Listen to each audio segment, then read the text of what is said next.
2021 சட்டமன்ற பொதுத் தேர்தலின் போது உருவான அதே கூட்டணி தான் இப்போது உருவாகியிருக்கிறது. அதிலும் ஒரு சில கட்சிகள் இன்னும் அந்த கூட்டணியிலே இடம்பெறவில்லை என்பதுதான் உண்மை. அதிமுக, பாஜக தலைமையிலான அந்த கூட்டணியில் ஏற்கனவே இடம்பெற்ற கட்சிகள், குறிப்பாக தேமுதிக இடம்பெறாத நிலையில் அது முழுமையடையாத ஒரு கூட்டணி தான். 2021 பெரிய தோல்வியை தழுவியத கூட்டணி. அதே நிலைதான் தற்போதும் தமிழகத்தில் நிலவுகிறது. எனவே அது எந்த மாற்றத்தையும் ஏற்படுத்திவிடப் போவதில்லை. அதிமுக தலைமையிலான கூட்டணி என்று சொல்வதற்கு பதிலாக இப்போது தேசிய ஜனநாயக கூட்டணி என்று சொல்லுகிற அளவுக்கு அதிமுக பலவீனமடைந்திருக்கிறது.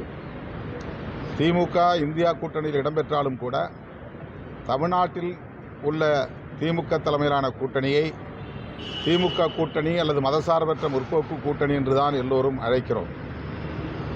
ஆனால் அதிமுக தேசிய ஜனநாயக கூட்டணியில் இடம்பெற்றிருந்தாலும் தமிழ்நாட்டில் அதை அதிமுக கூட்டணி என்றுதான் அழைத்திருக்க வேண்டும்.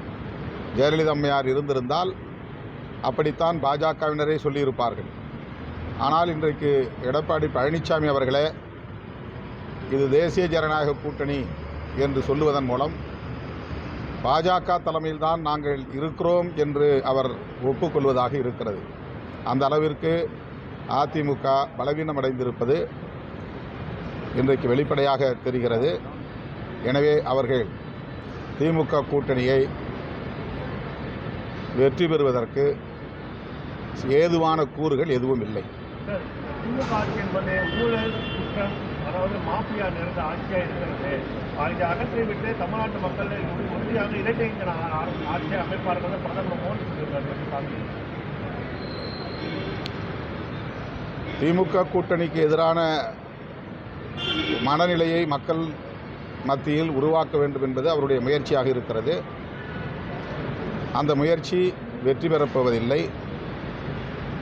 தமிழ்நாட்டு மக்களின் ஏகோபித்த ஆதரவு திமுக தலைமையிலான மதசார்பற்ற முற்போக்கு கூட்டணிக்கு உள்ளது என்பது அவர்களுக்கு நன்கு தெரியும். அவர்கள் எடுத்திருக்கிற சர்வே அந்த உண்மைகளைத்தான் அவர்களுக்கு உணர்த்தி இருக்கிறது.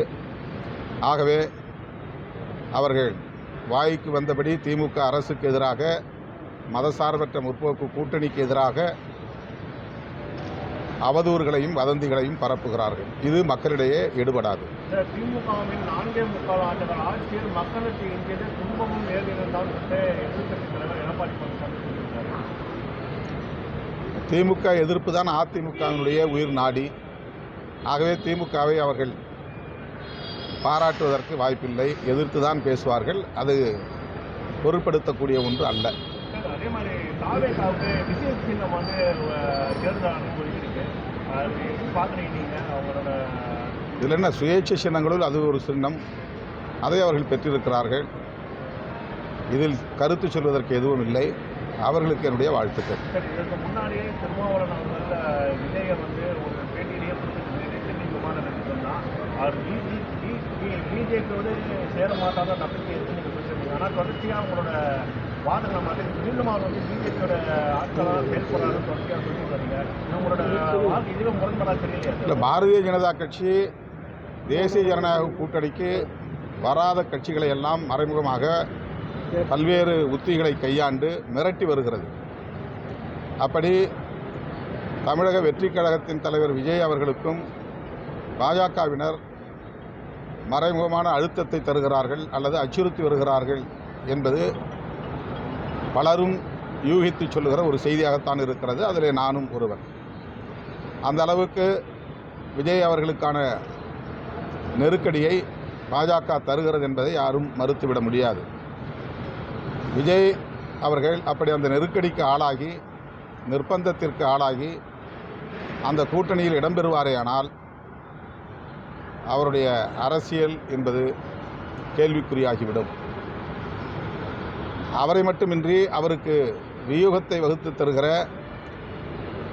குறிப்பான சில நபர்களையும் பாஜக விசாரணை என்கிற பெயரில் அச்சுறுத்துவதாக தகவல்கள் வந்திருக்கின்றன. எனவே விஜய் அவர்களை பாஜக தலைமையிலான கூட்டணியில் இணைக்க வேண்டும் என்கிற முயற்சி ஒருபுறம் நடக்கிறது என்பதை யாரும் மறுக்க இயலாது. அந்த அடிப்படையில் தான் நான் அந்த கருத்தை சொன்னேன். தொடர்ச்சியாக ஒரு ஜனநாயகம் ஒரு திரைப்படத்தை முடக்கிறதுல இந்த மத்திய அரசு இவ்வளவு வேகமாக செயல்படுறது பார்க்குறீங்க. இந்த உயர்நீதிமன்றம் வந்து தனி நீதிபதி ஒரு தீர்ப்பை கொடுக்குறாரு.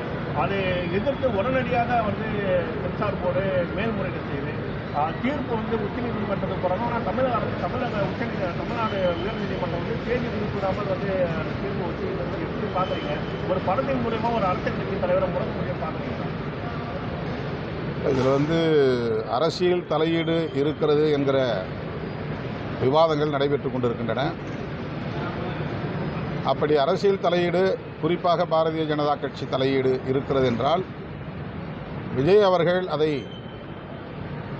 வெளிப்படையாக பேசியிருக்க வேண்டும், பேச வேண்டும். ஆனால் அவர் மௌனித்திருக்கிறார். அவரை தடுப்பது எது என்கிற கேள்வி எழுகிறது. நீதிமன்றங்கள் மட்டுமே இதில் நெருக்கடி தருகிறதா, அல்லது பாஜகவும் சேர்ந்து அவருடைய திரைப்படம் வெளியாகாமல் தடுப்பதற்குரிய நெருக்கடியை தருகிறதா என்கிற கேள்விக்கு விஜய் அவர்களால் மட்டும்தான் பதில் சொல்ல முடியும்.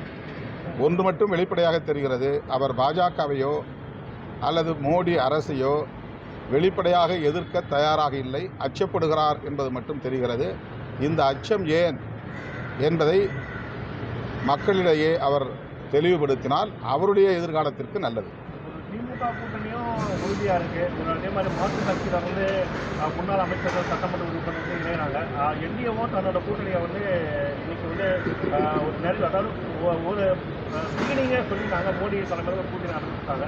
ஆனால் அதிகாரத்திலும் ஆட்சியிலும் பங்கு தரன்னு சொல்லக்கூடிய விஜயை நம்பி யாரும் தற்போது வரைக்கும் யாரும் போல. இது எப்படி பார்க்குறீங்க நீங்கள்? ஒரு அவசியம் விஜய் அவர்கள் தான் இந்த கேள்விக்கு பதில் சொல்ல வேண்டும். அவர் வெளிப்படையாக அதிகாரத்தில் பங்கு தருவதற்கு தயார் என்று அறிவித்த நிலையிலும் அவரோடு கூட்டணி சேருவதற்கு கட்சிகள் தயங்குகின்றன என்றால் அவருடைய நிலை அரசியல் களத்தில் என்னவாக இருக்கிறது என்பதை அவர் உணர்ந்து கொள்ள வேண்டும். ஆனால் அவரை சுற்றி இருப்பவர்கள் அவரிடையே ஒரு மாயையை உருவாக்கி வருகிறார்கள்.